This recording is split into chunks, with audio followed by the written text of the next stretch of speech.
अलैहि वसल्लम जी जिंदगी जे ताबे बनाइण वारे तने हली करे कामयाबी मिलंदी, तने हली करे आखिरत जो सफर आसान थींदो, तने हली करे कब्र वारी जिंदगी असां जी बेहतरीन बणी। तवा ॾिसो आकाए कायनात जनाबे रसूलुल्लाह सल्लल्लाहु अलैहि वसल्लम जी जिंदगी तवा असां जे लाइ नमूनो आहे। खालिके कायनात जो प्यार जेको अल्लाह जे हबीब सां हुयो वो किसके नबी सां आहे, पर वो खालिके कायनात जो प्यारो नबी पंहिंजी जिंदगी केड़े नमूने सां गुजारे थो। सहाबा किराम जिनके बारे में अल्लाह से फरमायो तो मां इन्हनि खां राज़ी ये मूं मां राज़ी, उन्हनि जी जिंदगी केड़े नमूने सां गुजरी आहे। ये जिंदगी असां जे लाइ सबक, ये जिंदगी असां जे लाइ नमूनो। सोने रसूलुल्लाह सल्लल्लाहु अलैहि वसल्लम जो उठण वेहण खलवत जलवत ये सब असां जे लाइ नमूनो आहे त असां पंहिंजी जिंदगी इन नमूने सां गुजारियूं जीअं हुजूर अकरम सल्लल्लाहु अलैहि वसल्लम ऐं सहाबा किराम पंहिंजी जिंदगी गुजारी आहे। वो दौर गुरबत जो, वो दौर वो जंहिंमें काफिरनि जा ज़ुल्म पैगंबर करीम सल्लल्लाहु अलैहि वसल्लम जे मथां, वो दौर वो कड़े पैगंबर करीम सल्लल्लाहु अलैहि वसल्लम जा दंदड़ा मुबारक शहीद लगा पिया आहिनि, कड़े पैगंबर करीम सल्लल्लाहु अलैहि वसल्लम जे जेको सो पेरन मुबारक मां खून थो निकरे, कड़े पैगंबर करीम सल्लल्लाहु अलैहि वसल्लम जे मथां ओझ था विधा वञनि, लेकिन आकाए कायनात सल्लल्लाहु अलैहि वसल्लम जी जिंदगी दे नजर कंदे जुल्म सहंदे भी पैगंबर करीम सल्लल्लाहु अलैहि वसल्लम चवनि था अल्लाहुम्मा हदी कौमी फइन्नहुम ला यालमून, ऐ अल्लाह मुंहिंजी कौम वारनि खे हिदायत ॾे, इहे मूंखे नथा ॼाणे त मां कहिड़े इन जे लाइ कहिड़ो फिक्र खणी दुनिया में आयो आहियां। ही पैगंबर जी जिंदगी आहे, ये पैगंबर करीम सल्लल्लाहु अलैहि वसल्लम जो दसियल दग आहे,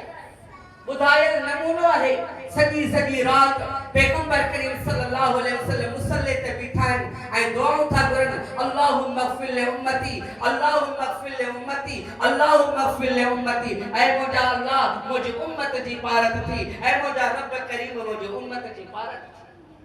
अॼु उम्मत उन दग खे विसारे छॾियो, अॼु उम्मत उन तरीके के विसारे छॾियो, रसूलुल्लाह सल्लल्लाहु अलैहि वसल्लम जे फरमाननि खे विसारे छॾियो। पैगंबर करीम सल्लल्लाहु अलैहि वसल्लम जी ज़ात जेका शफीक जेका हिन उम्मत जे लाइ वींदे वींदे जेके उम्मत याद जेके पैगंबर करीम सल्लल्लाहु अलैहि वसल्लम हर मोड़ ते हजतुल विदा जे मौके ते सादा 3 कलाक बीही करे पथरेली ज़मीन ते अरफात जे मैदान में पैगंबर करीम सल्लल्लाहु अलैहि वसल्लम हिन उम्मत जे लाइ दुआ घुरी आहे, ऐ अल्लाह मुंहिंजी उम्मत जी पारत थी, ऐ करीम रब मुंहिंजा उम्मती अचण वारा त आखिर में थई जिन्हनि जो ईमान जे लिहाज़ सां उन्हनि में उहा तकवीयत करे पर रब मुझे उम्मत जी पारत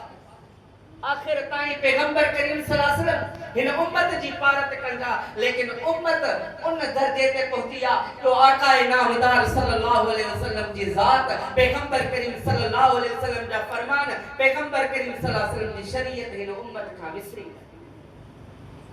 जेसी ताईं पंहिंजी जिंदगी जे अंदर पैगंबर करीम सल्लल्लाहु अलैहि वसल्लम जी शरीयत असां न आणींदासीं, जेसी ताईं पंहिंजी जिंदगी जे अंदर पैगंबर करीम सल्लल्लाहु अलैहि वसल्लम जो नक्शो ऐं नमूनो न आणींदासीं, सहाबा किराम जी जिंदगी जी तर्ज़ न अपनाईंदासीं, तेसी ताईं असांखे कामयाबी कान मिलंदी। वो दुनिया के अंदर असा माशी मसाइल जो बहरान में हुंदासी, दुनिया के अंदर जेको असो असा के अंदर अल्लाह तबारक व तआला बिन तरह जा अजाब असा जे दर मोकलींदो। अल्लाह ताला फरमाए तो जड़े बाना मोजी नाफरमानी कंदा है, कुरान पाक में लिखियो पियो है रब साईं फरमाए तो बिन तरह जा अजाब ॾींदो सान, बिन तरह जा अजाब उन्हनि बाननि खे ॾींदो जेके मुंहिंजी नाफरमानी कंदा। पहिरें नंबर ते वअलकैना बैनहुल अदावत वल बग़ज़ा, अल्लाह तो फरमाए जड़े बाना नाफरमानी कंदा वो बा अजाब ॾींदो सान, असा उन्हनि जे अंदर दुश्मनियूं पैदा करे छॾींदासीं, वल बग़ज़ा असा उन्हनि जे अंदर बुग़्ज़ वठी ॾींदासीं, हिक ॿिए जे अंदर जेको आहे उन्हनि जे अंदर बुग़्ज़, हिक ॿिए जे अंदर नफ़रतूं, हिक ॿिए जे अंदर दुश्मनियूं उन्हनि जे अंदर हूंदियूं। उहो नतीजो इन जो आहे जो उन्हनि अल्लाह जे रसूल जे फरमान खे छॾियो। ऐं असां पंहिंजी ज़िंदगी खे सोचियो हिमायत और नसीहत इन जे लाइ हूंदा आहिनि त असां पंहिंजे अंदर सुधारो आणियूं। वो सुधारो तॾहिं ईंदो जॾहिं असां ख़ालिक़े काइनात जी पैरवी कंदासीं, अतियो अल्लाह व अतियो रसूल, जॾहिं अल्लाह जे रसूल जी फरमाबरदारी कंदासीं पोइ असांखे कामयाबी। असां अल्लाह खे छॾे ॾिनो, रब असां खां विसरी वियो।